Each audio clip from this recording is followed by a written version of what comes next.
direito de ficar na íntegra com a sua propriedade. Ele se torna então parte de uma fazenda de humanos. Então houve a escravidão. Agora, o que eu estou falando aqui, você já sabe, imposto é roubo, imposto é escravidão, mas tem uma coisa que nós estamos nos esquecendo. Economicamente falando, o imposto também é furto.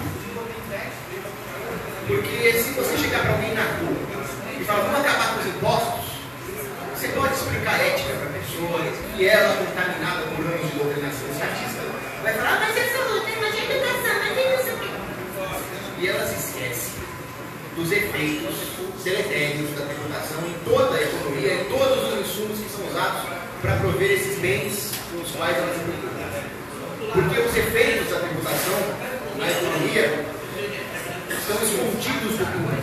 É preciso estudar a economia cientificamente para entendê-los.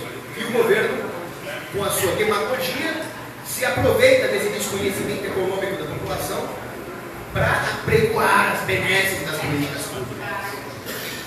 E as pessoas simplesmente não veem que estão sendo roubadas, porque elas não entendem os mecanismos econômicos que estão por trás da tributação.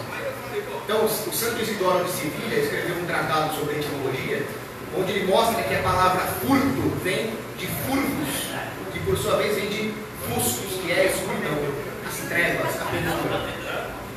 É assim que o governo funciona.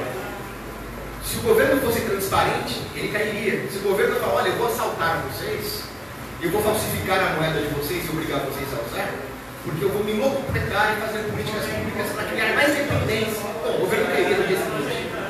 Mas são esses efeitos escondidos que fazem com que as pessoas aceitem isso, porque elas não enxergam o fato de que o governo as está roubando na penumbra, na obscuridade dessa complexidade da ciência econômica. E vocês acham que é possível reverter isso através da política? Ah, não, vamos entrar na política, vamos fundar um partido, vamos eleger pessoas liberais. O deputado vinha aqui hoje e não posso falar mal de imposto. Quer dizer, o cara não tem coragem de vir aqui falar mal de imposto. Vocês acham que ele vai fazer alguma coisa pela sua liberdade lá? A liberdade é conquistada aqui, não lá. Lá é o inimigo.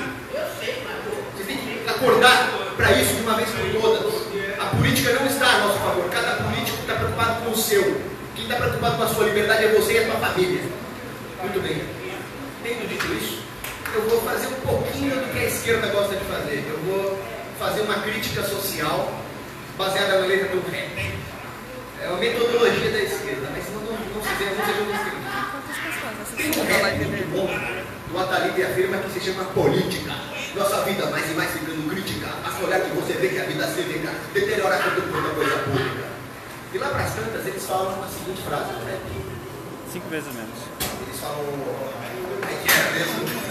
Mil avanços do futuro cibernética, videogame, disque laser, informática, militares ou na fita magnética, e essa política trazendo isso da América.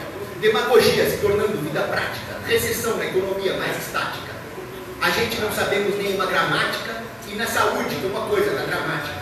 Se ganho 29 fora matemática, lá vai imposto numa construção lunática.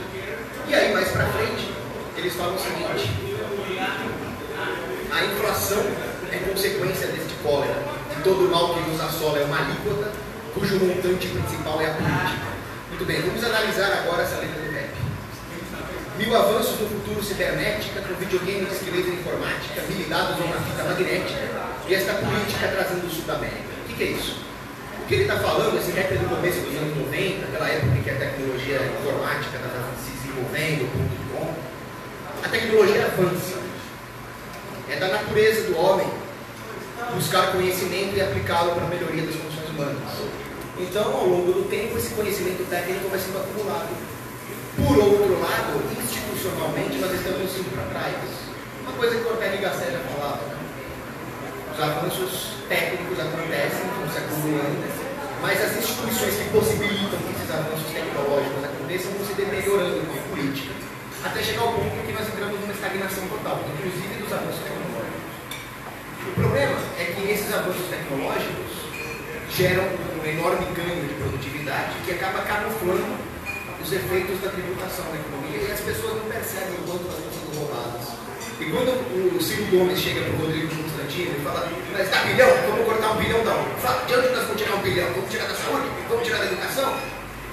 Nós vamos deixar de roubar o povo de 1 bilhão para que eles consigam pagar serviços decentes e privados de saúde e de educação. Então o cara, você é contra a educação, você é contra a saúde? Não é nada disso. Eu sou contra o estrago que o governo faz nesses setores ao tomar conta deles. E quando o Ciro Gomes fala isso, você vê como ele joga com as palavras. Então as pessoas falam, não podemos cortar gastos. Não, nós temos que cortar. Justamente porque se um político usa um argumento desse, significa que o governo vai se expandir para sempre. A não ser que nós tenhamos uma disrupção mental. Entendermos que tudo isso, todo esse esquema é roubo.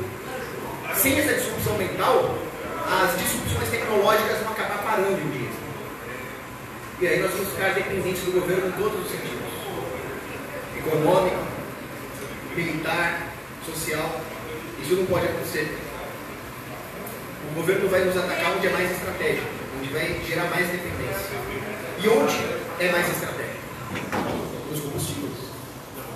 O combustível é o insumo da economia inteira. O combustível é o bem de capital universal, por assim dizer. Tudo depende de combustível.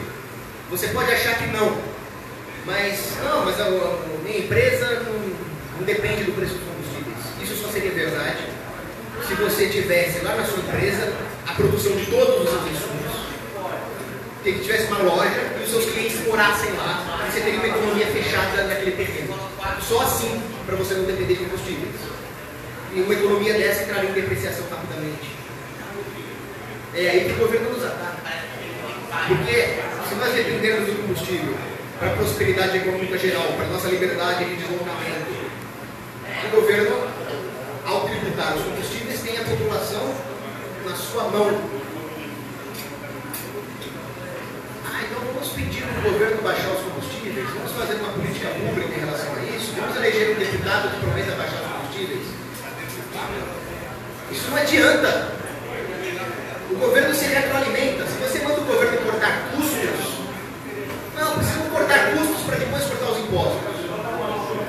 O governo vai cortar os custos e vai continuar elevando os impostos. Isso é uma lei histórica chamada lei de Parkinson. O governo vai sempre se readaptar. O governo vai cortar custos, mas isso não implica que ele vai reduzir os impostos. Mesmo se ele reduzir, ele simplesmente vai recuar 2 passos para depois avançar 3. O que as pessoas não entendem é que o governo se retroalimenta. Ele espera a população baixar a guarda com um aparente retrocesso da máquina estatal para depois contra-atacar, usando os problemas remanescentes como argumento para culpar o capitalismo. Nós sabemos que o capitalismo não é culpado disso. Essa é a dinâmica do governo. Por isso que no final o Atalib afirma a falácia frase: todo mal que nos assola é uma alíquota, cujo montante principal é a política. Então, para que servem os impostos? Os impostos não servem para financiar a saúde, a educação e o transporte. Os impostos servem para financiar o governo. Todo o resto são meios. Serviços públicos são meios que o Estado usa para sua atividade fim, que é o poder. Ou nós cortamos a fonte de renda do Estado, ou nós vamos ser escravos deles para sempre. Você falar que tem que cortar os gastos é a mesma coisa que um assaltante que está te apontando uma arma na rua, fala, passa a grana aí, meu irmão, perdeu. Aí você fala, não, você não tem que me roubar. Olha, então tá bom, para a gente roubar, mas aí você dá um jeito de baixar o aluguel lá em casa, meu irmão. Não, cara, você não me rouba, você te tira do aluguel, safado. Nós temos que lidar com o Estado da mesma forma. Agora, é preciso lidar com a questão econômica usando o ferramental correto. Vai vir um monte de charlatães por aí, com doutorado em economia, sabe Deus aonde, como se isso servisse para alguma coisa, e vão usar métodos econométricos, regressões estatísticas complexas, propositalmente complexas para o povo não entender, que não tem nada de científico, para provar o ponto deles. Isso não serve. O que serve é um ferramental de Ludwig von Mises, Meyer, von Bauer, que se envolveram, que é a prática lógica da ação humana. Mises fala, não é preciso ter nenhuma experiência para entender os processos praxeológicos, porque se trata de uma ciência lógica, heurística. Então, não, eu não sou engenheiro de petróleo, eu não tenho nenhuma experiência com gerenciamento de posto de gasolina, eu não sei nada disso. Mas eu sei praxeologia. E com isso eu posso sim analisar os efeitos da tributação no setor de combustíveis e, portanto, no resto da economia. Por quê? Porque a praxeologia consegue estudar a coisa em si na sua relação com o resto das coisas. Os gregos falavam panta, o conjunto de todas as coisas. Porque a praxeologia se trata exatamente disso. Com alguns inputs que emprestam uma razoabilidade aos axiomas praxeológicos, nós conseguimos isolar a coisa e ser estudada. Isso é diferente do ceteris paribus do meu estudo. Você chega numa faculdade de economia, como eu comecei a fazer e larguei, porque aquilo não presta, o cara isola uma variável e fala ceteris paribus, todas as outras coisas constantes. As outras coisas não são constantes. As coisas têm efeito no resto da economia. Você não pode simplesmente isolar uma variável e usar isso como premissa. A não ser que você coloque algumas premissas que emprestem razoabilidade, como a praxeologia faz. O desejo do homem de melhorar a sua própria condição, por exemplo, é uma dessas premissas. Você não pode ignorar os efeitos de uma intervenção sistêmica na economia, como esses caras gostam de fazer. O princípio da incerteza de Heisenberg diz isso. Você vai medir a velocidade de um elétron, você altera a posição, você vai medir a posição, você altera a velocidade, uma coisa mais ou menos assim. Pois é.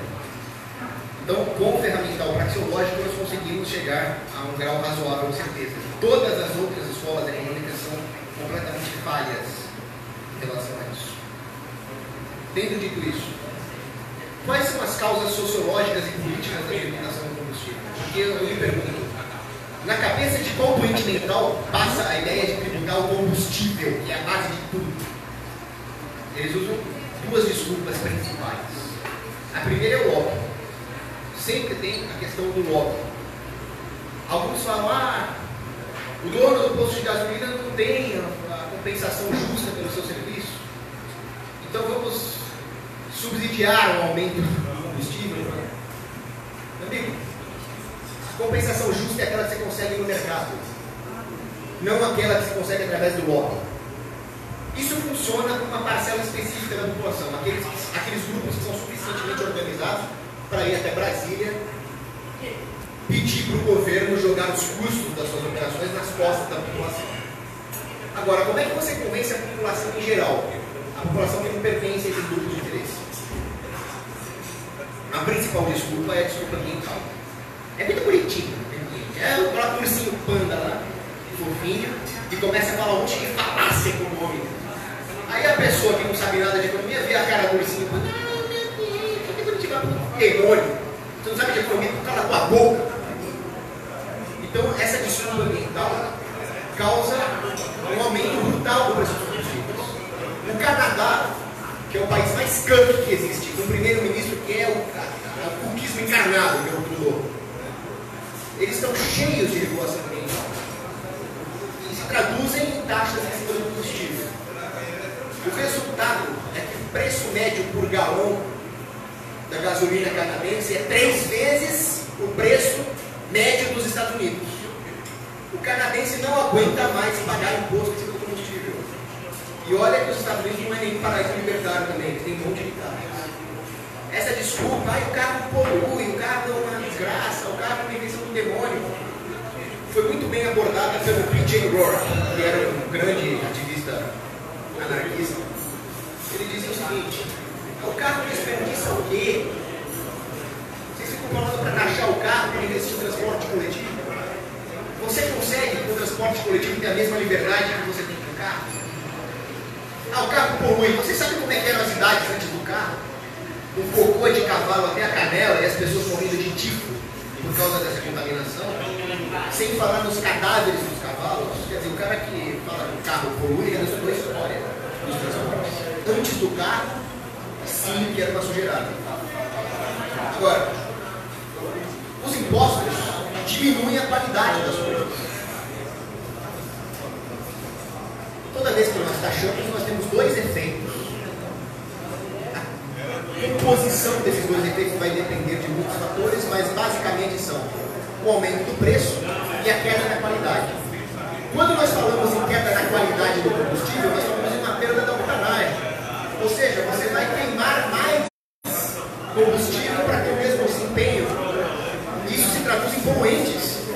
Então são os impostos em cima do combustível que esses ambientalistas safados falam que vai ajudar o meio ambiente, que ajudam a poluir o meio ambiente. Porque aumenta o consumo, queima-se mais. tem mais subproduto poluente por quantidade de combustível queimado. Algum ambientalistazinho desgraçado sabe disso? Estou me controlando, não vou falar palavrão. Pode falar. É que tem moça. Tributação no Brasil. O Brasil é uma palhaçada. Além dos impostos, as taxas todas, COFINS, PIS, CID, ICMS, se todas essas taxas deixassem de existir para a honra e glória de Jesus, o preço cairia 53%. Mas isso não é tudo. Eu não sei de onde tiraram esses 53%, é um estudo que está publicado, mas eu não gosto de quantificar. Eu sei que o preço cairia para caramba, mas também não é só a tributação propriamente dita. Existem outras formas de monopólio. Existe o que eu chamo de tributação regulatória. O que é isso? O governo manda colocar 27% de álcool no combustível. É uma regulação que vai aumentar o consumo necessário para ter o mesmo desempenho. Isso é o lobby do álcool. Começou no pró-álcool, isso para mais, como eu disse, a democracia é um arranjo para organizar grupos de interesses, para torná-los mais eficientes na expoliação de todo o resto do mundo. A democracia é essa forma brutal e profunda de fascismo. Se eu tiver uma fábrica de shampoo e o governo me obrigar a colocar água no shampoo, é claro que eu vou consumir mais shampoo para ter meus defeitos. Eu vou gastar mais. O combustível é a mesma coisa. A tributação, a regulação não é só isso, a regulação também é a imposição de oligopólios e monopólios por parte do governo.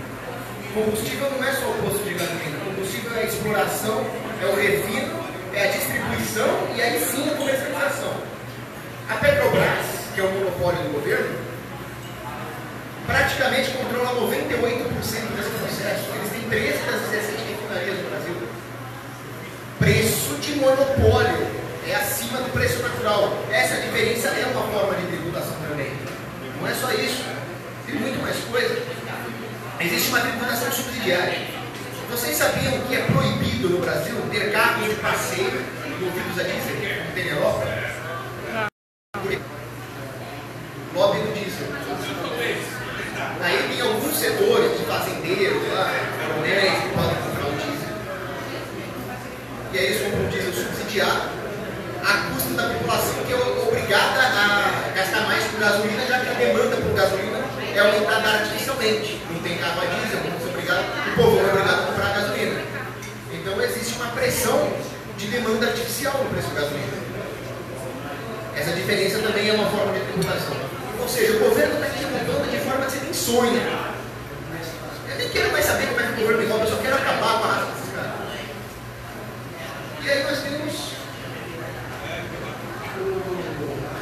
outros tipos de regulação também que acontecem, além do monopólio, que é uma regulação unidimensional, existem as regulações binárias e trinárias, que é o governo regulando a interação dos agentes econômicos com a economia.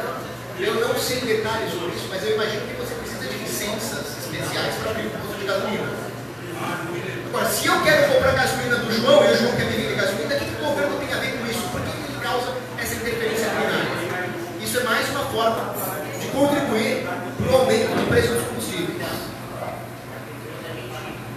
Eu coloquei agora essa imagem para refutar os ambientalistas e mostrar como que os impostos sobre combustíveis podem prejudicar a sociedade no longo prazo. Esses dois pseudo-economistas aqui em cima, o Gerald e o Robert, disseram que a exploração e o uso de combustíveis na civilização segue uma espécie de curva de Bell. Então, a humanidade descobre uma certa tecnologia, aprende a refinar petróleo, nós temos um consumo de petróleo que atinge um pico e depois as reservas começam a subir e a humanidade fica dependente da tecnologia que ela mesma desenvolveu e aí tem uma tragédia social. Isso é na cabeça desses dois psicopatas. A verdade é o modelo desses dois estudiosos aqui, o Zimmerman e o Simon. O Zimmerman e o Simon pensaram o seguinte: a humanidade já utilizou várias formas de combustível que se tornaram obsoletas.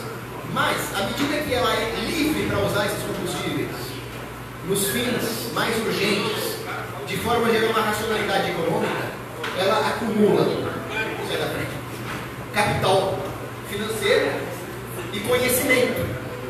Com esses dois recursos, a humanidade é capaz de investir surgem novas formas de explorar combustíveis, novas tecnologias, novos arranjos gerenciais, tecnologias que otimizam o uso do combustível. Então, a humanidade encontra bem substitutos. E com isso, ela aumenta a sua capacidade de explorar a energia disponível na Terra. Que é aquela escala de Kardashev que vai evoluindo, né? A quantidade de energia que as pessoas conseguem explorar. Isso aqui está muito mais próximo da realidade do que esses neomalthusianismos aplicados ao combustível. Assim, não tem nada a ver. Mas os ambientalistas trabalham com esse modelo. Como se nós pudéssemos nos dar ao luxo de sermos forçadamente pobres por causa de pirações ambientais. Como se não tivesse gente passando fome dependendo de combustível para transportar comida. Sabe qual era o problema da União Soviética? O problema da União Soviética, o comunismo, o planejamento central, não era a falta de comida. As fazendas lá, os sovietes, produziam comida. Mas tudo era controlado pelo governo. Então não tinha distribuição. A comida não chegava na boca do povo. Porque o sistema planejado centralmente, sem um sistema de preços que refletisse o jogo de oferta e demanda, não tinha racionalidade naquilo. Então, o perrengue da União Soviética era transporte, não era outra coisa. Era falta de comida. Agora, o que nós temos hoje? Hoje nós temos capitalismo no setor de miçangas. Mas tem capitalismo? Quem é que está fazendo barulho aí embaixo? Vou mandar o Pinochet revolver vocês aí. Oh! Falta de helicóptero ali. Muito bem, o problema da União Soviética era esse. Agora, o que nós temos hoje? Hoje nós temos socialismo na produção de vias. Hoje nós temos socialismo no setor de refino de combustíveis. E as pessoas ainda se perguntam por que tem crise de abastecimento, por que nós temos muita dependência dos caminhoneiros que fazem greve. Porque praticamente a logística da nossa civilização é socialista. Ainda falam que não, o Brasil é capitalista. Socialismo nos setores mais básicos. Isso é um ataque do governo contra o povo. Isso é uma guerra. Toda vez que tem uma guerra, qual é o alvo primordial das forças combatentes?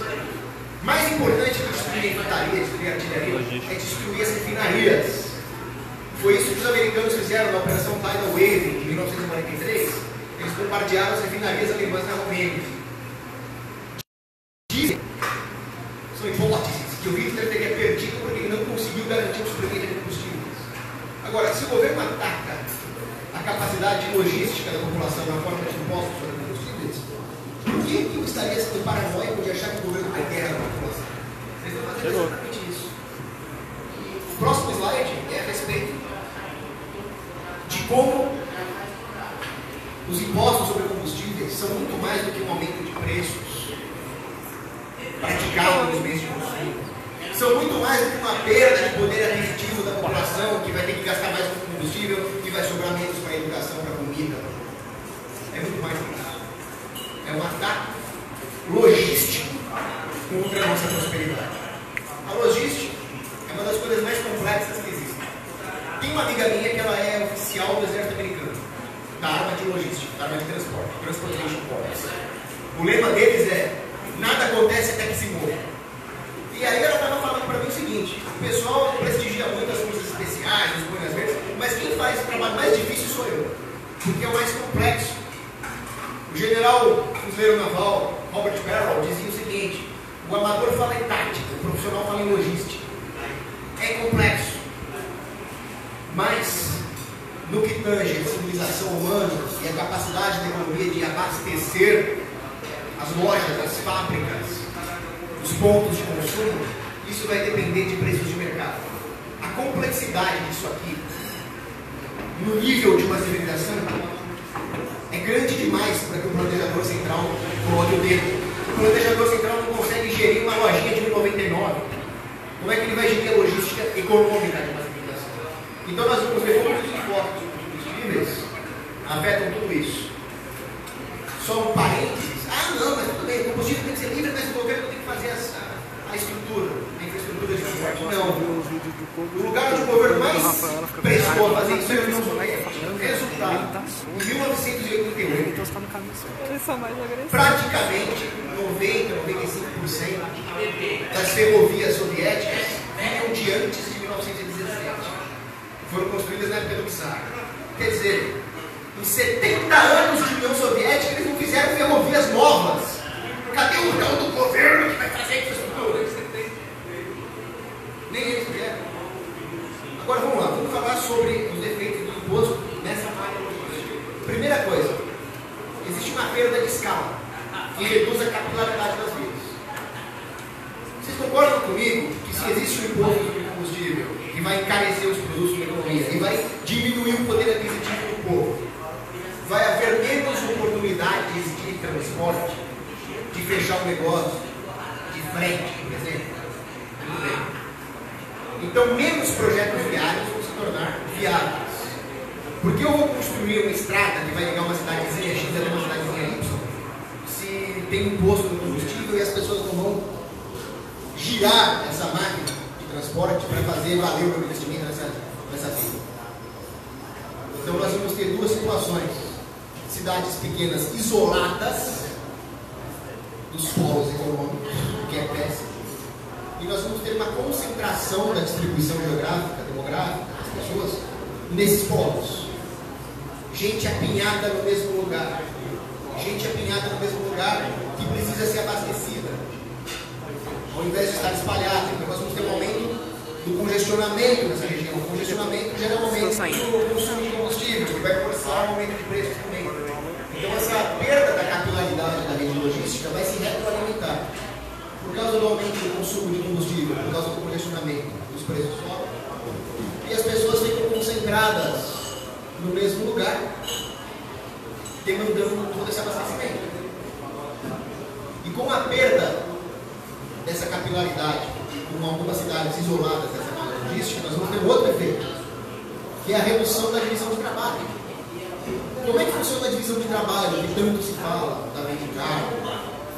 Ela funciona com as pessoas dividindo o trabalho. Eu faço isso, você faz aquilo, e depois nós nos encontramos. Esse se encontrar é o transporte. Agora, se o transporte é caro, porque o combustível é mais caro, nós vamos ter uma diminuição da cooperação entre os agentes da economia. Nós vamos ter, então, uma menor profundidade dessas divisões de trabalho. Por outro lado, se as pessoas estão mais concentradas geograficamente, elas vão se tornar mais dependentes da divisão de trabalho. Porque se elas estivessem espalhadas, elas poderiam, numa mesma cidade, ter a sua fazenda, ter uma certa indústria artesanal. Agora, se as pessoas estão todas concentradas em cidades, elas vão depender mais do campo. O campo trazer o abastecimento de comida a uma distância enorme.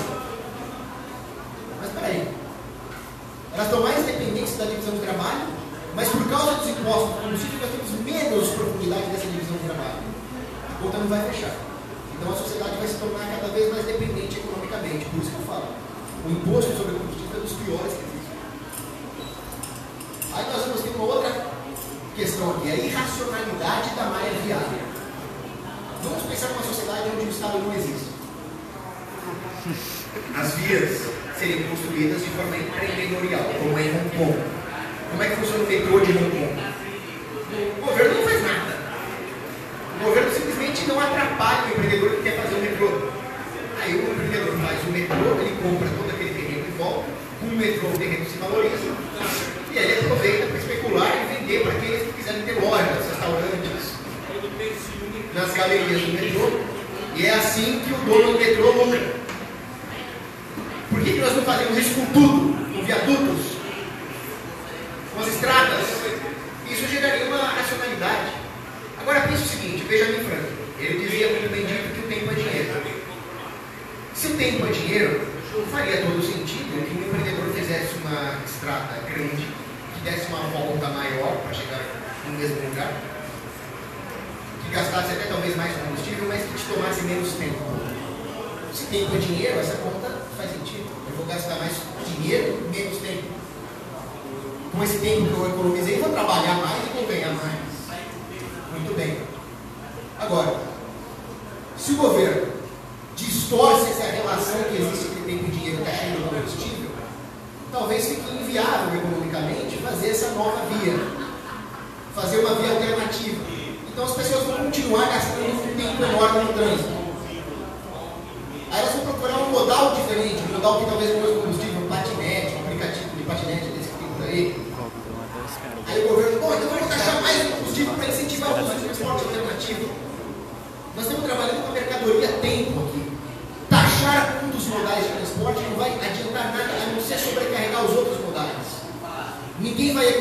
primeiro você vai perder o tempo que você gasta de trabalho. Ô, pessoal! Você vai gastar o tempo de trabalho para pagar esses impostos adicionais. Não, chato é vocês que vêm aqui fazer barulho, pô. Não, velho, tá tomando uma, você calma aí, pô. Não, tá tendo uma palestra aqui, pô. Não, vai embora, cara, vai embora. Fica achando a polícia, chama. Peraí, por favor, aqui embaixo é cliente, evento aqui em cima. Então você, por favor, respeite o cliente. Eu também sou cliente, eu também pedi um espetinho aqui. Ô Alexandre, por favor, né? Por favor, eu sou o proprietário daqui. Tá bom, só que na próxima. Muito bem. Nós vamos sobrecarregar os outros modais. Nós vamos sobrecarregar o uso de aplicativos, o uso de bicicletas, o uso de ciclovias. Então as pessoas vão perder mais tempo. Mais tempo para pagar os impostos, mais tempo para o transporte. Que ideia é essa de taxar um dos modais achando que isso vai melhorar o transporte, quando deveria haver uma concorrência entre os modais para haver uma sinergia nisso? Só na cabeça do governo. Acho que o governo até sabe disso, né? É só na cabeça dos estatistas mesmo. Outro efeito ruim que nós vamos ter é o shift da produção para o consumo. Isso é um pouco mais difícil de ver. Mas se você for pensar, os bens de consumo, os bens de subsistência são mais urgentes. As pessoas estão dispostas a fazer mais sacrifícios para comer do que para investir capital em um projeto de longo prazo. Isso é óbvio. Quanto eu estaria disposto a me sacrificar para comer? Muito. Para investir a longo prazo, depende da viabilidade do projeto. Muito bem. Vocês concordam comigo que com toda essa concentração regulatória que o governo promove, vai haver uma concentração do poder de barganha na mão das grandes empresas, na mão dos lobistas, e uma perda desse poder de barganha na mão do povo? Concordamos com isso? Ok. Você acha que essas grandes empresas, à medida que o preço do transporte, do frete aumenta, ficam dispostas a atender o cliente com delivery, menos dispostas. Então o cliente vai ter que ir atrás, porque a quantidade de serviços de delivery vai diminuir. Com isso, ele vai perder mais tempo e ele não vai ter a mesma racionalidade que alguém especializado em logística, especializado em posicionar os centros de distribuição, etc. Então a sociedade inteira vai ter a sua logística menos racional. E o povo vai acabar indo atrás dos bens mais necessários para o seu consumo imediato. Eu preciso de um sapato agora, eu preciso de um medicamento agora. Se essa rede logística fosse utilizada, isso só pode ser feito como nós já vimos, reduzindo o preço dos combustíveis, a população teria mais comodidade, mais facilidade para conseguir esses bens de consumo através do delivery, e poderia se dar ao luxo de investir nos seus projetos de longo prazo. E com isso nós teríamos uma melhora econômica geral.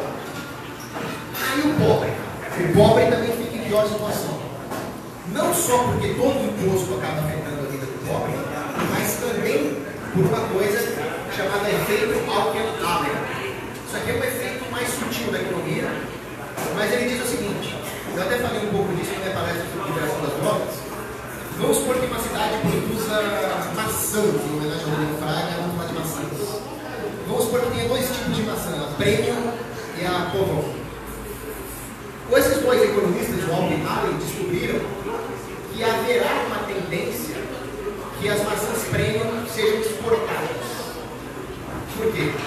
Vamos supor que a relação de preço entre a Premium e a padrão, a Standard, seja de 2 para 1. Então, a maçã normal custa 5, a maçã Premium custa 10. Uma relação de 2 para 1.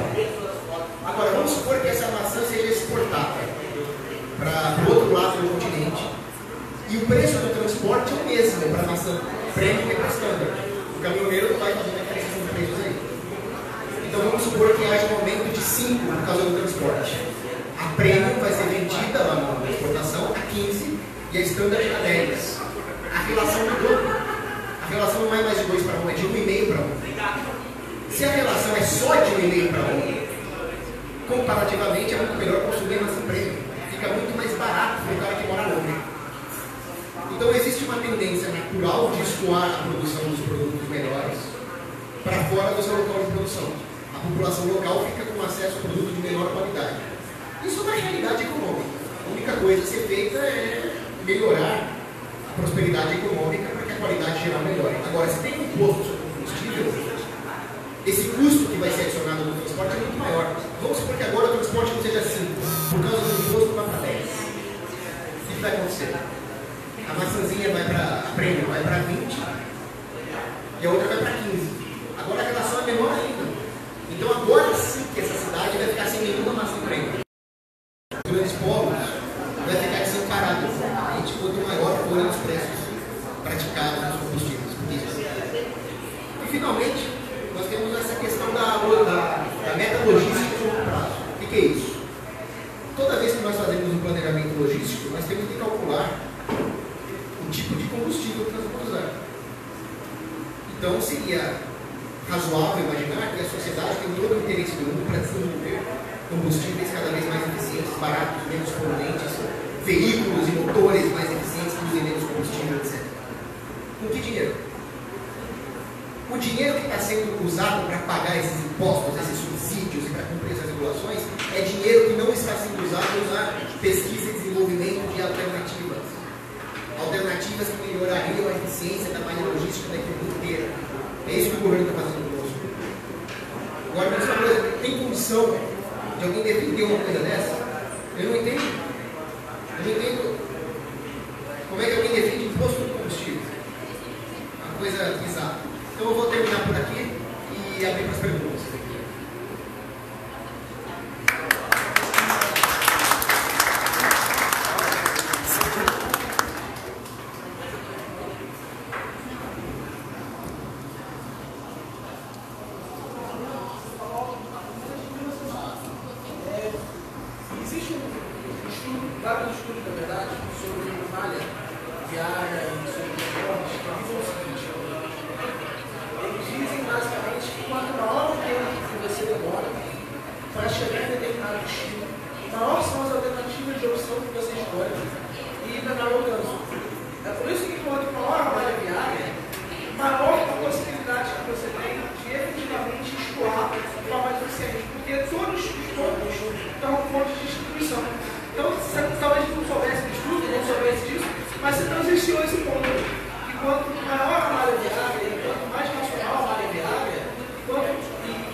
Tem uma pergunta do público. Peraí. Vai fazer?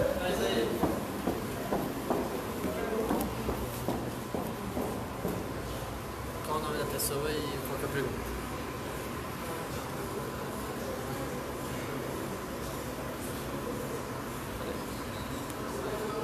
Na verdade, ah, tá. Não é uma pergunta, mas é só uma adendo. Que é? Aqui, ó. Se o Cogos estivesse sendo usado. Pegou a crítica dele. Ah, tá. Fala que é um comentário. Então, eu tenho um comentário aqui. A live está sendo transmitida no grupo Libertarianismo. E houve um comentário do Iago Soares. Ele disse, logo, segundo o Cogos, se os impostos, no caso, estivessem sendo usados para pesquisa, estaria justificado. É isso? É uma pergunta pertinente, porque é um argumento que pode surgir. Mas, primeiro, não estaria justificado, porque roubo. Se um ladrão vier me assaltar para pagar o TCC dele, eu não vou gostar de pouco. Agora, o governo vai gastar em pesquisa. Com que razão ele vai fazer isso? Nós sabemos que todos os programas, todas as linhas de pesquisa que o governo patrocina têm finalidades políticas. Então elas não estão baseadas numa questão econômica, numa necessidade econômica que um empreendedor poderia adver com base no sistema de preço nacional. Se o governo desviar esses impostos para pesquisa e desenvolvimento, nós vamos ter uma perda do poder aquisitivo da população agora, o que vai distorcer os preços todos, o que vai distorcer até mesmo um suposto governante bem intencionado que quisesse direcionar uma linha de pesquisa de maneira nacional. Então não faz o menor sentido financiar com dinheiro do Estado programas de pesquisa e desenvolvimento. E nem mesmo para finalidades militares. Eu quero até fazer uma palestra só sobre isso. Por que o Pentágono, lá, o DARPA, não tem razão de ser? Mas para combustível, isso tem que deixar na mão do mercado. Isso as empresas fazem muito bem. Em todos os setores em que as empresas são deixadas livres, elas direcionam o seu RD, seu Research and Development, para aquilo que o mercado demanda, não para aquilo que o governo pensa que o mercado demanda ou para a sua própria projeto de expansão política. Obrigada. Alguém tem mais alguma pergunta? Pode vir.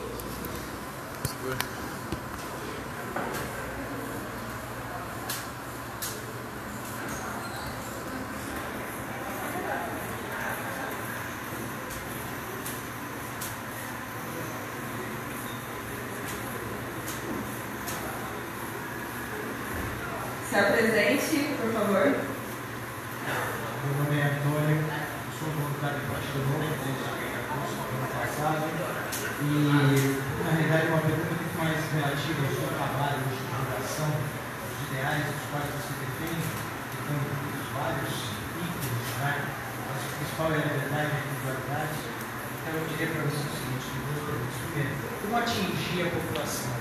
O nosso desafio, o meu, por exemplo, em passar essas ideias de forma mais simples e mais exemplares para uma população que carece do mínimo, né? Esse é um dos momentos. E o outro seria, hoje, na sua concepção, que país ou que agrupamento econômico representa melhor essa tese ou todo esse processo de individualidade, de liberdade, de individualismo no país, no mundo hoje? Antônio, obrigado pela pergunta, ela é bem pertinente. Ela é pertinente demais porque eu não sei responder. Eu não sei como fazer para passar as ideias de uma forma acessível e palatável para o público geral. Mas o que eu posso dizer como economista, que é a minha área, é que a divisão de trabalho nesse sentido é importante. Então, eu não tenho a capacidade de organização. Só repete a pergunta. E a pergunta do Antônio foi a seguinte: tá. como fazer para passar essas ideias que são tão importantes para o público geral? Como aumentar a aceitação dessas ideias perante o público? E ele perguntou também, hoje, entre os diversos países e instituições que nós temos, quais mais se aproximam dessas ideias. Então, a primeira pergunta eu não sei responder. O que eu sei, como economista, é que a divisão de trabalho é extremamente importante nessa área. Se tiver alguém aí assistindo que entende de pedagogia infantil, da aula para criança, por favor, trabalhe nesse sentido para desenvolver uma material didático para crianças. Não precisa fazer isso. Eu não tenho a capacidade organizacional da Lígia, por exemplo. A Lígia, que promove tantos eventos importantes, tem um papel importantíssimo. Existem outras pessoas que são especializadas em fazer rap, por exemplo. O Slander hoje faz raps libertários. Eu até fiz algumas musiquinhas também. Então use as suas habilidades, seja nas pessoas, em prol dessa causa. Eu tenho certeza que nesse sentido nós vamos encontrar soluções para passar essas ideias para o público. Para mim é difícil. Muita gente, por exemplo, assiste os meus vídeos e reclama do meu estilo. Alguém pode ter um outro estilo mais didático, pegar algumas ideias e aplicar, por que não? Em relação aos sistemas, né, quais deles são os mais próximos do que nós defendemos? Não existe nada que seja o que nós defendemos, nem nunca vai existir, nem seria desejável existir uma sociedade perfeita, porque agora você quer aplicar uma sociedade perfeita, você não ela a natureza humana é imperfeita.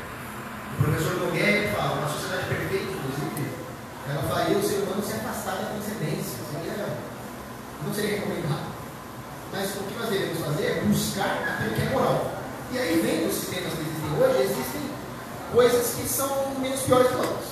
Exemplo, o sistema de saúde de El Salvador, ele é um dos mais desregulamentados do mundo, funciona muito bem. Então, El Salvador é um exemplo. Tá bom, obrigado. Na Guatemala, as comunicações são muito desregulamentadas.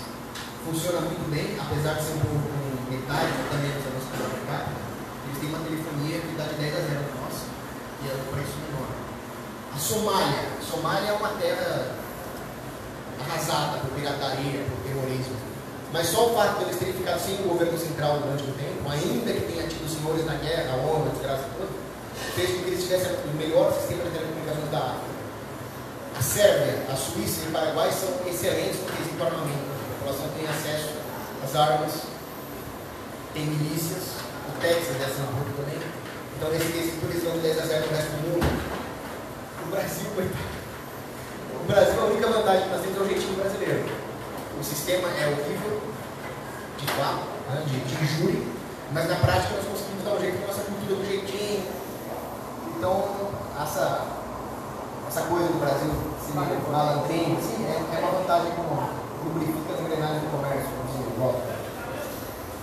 Países como a Nova Zelândia têm uma facilidade enorme para abrir empresas, desburocratizada nesse sentido, é outro modelo também. Então, não existe um lugar que tenha a perfeição, mas existem poucos exemplos setorialmente falando. Né? Muito obrigado. Obrigado. E fazer uma... Mais alguma pergunta? Tem. Deixa eu ver. Não. Não.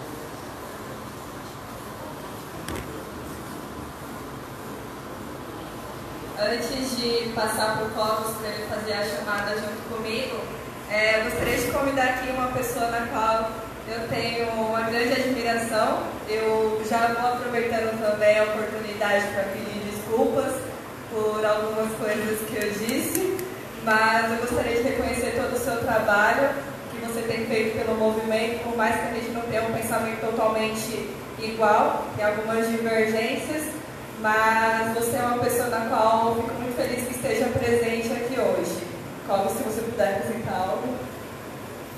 Bom, o Alexandre Porto é um grande amigo que eu tenho, apesar das nossas discordâncias, do nosso histórico de brigas, mas eu acho que essas brigas que nós tivemos, nós ainda temos um pouco, reforçam a nossa amizade. Como eu disse para o Porto, existe muita gente desonesta por aí, muita gente que está trabalhando em prol de uma agenda política, mas o Porto, apesar de todos os defeitos dele, ele é um sujeito bem visionado que tem como objetivo lutar pela liberdade. Então, ele pode ter suas discordâncias em relação a mim, eu em relação a ele, nós dois temos erros também, mas vocês podem ter certeza que vocês vão ouvir agora alguém que está realmente comprometido com a nossa causa. Com vocês, Alexandre Porto! Tem que ser estilo MMA, né? Alexandre Porto!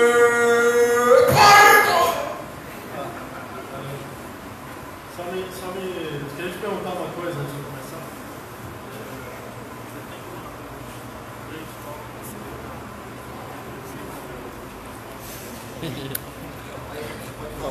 Privacidade.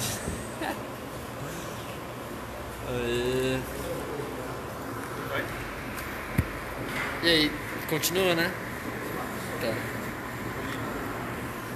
Você precisa fazer alguma coisa aqui? É de isso. Não, entrega pra ele, ó, que tá com 34 aí, tá com 5. Pode fechar?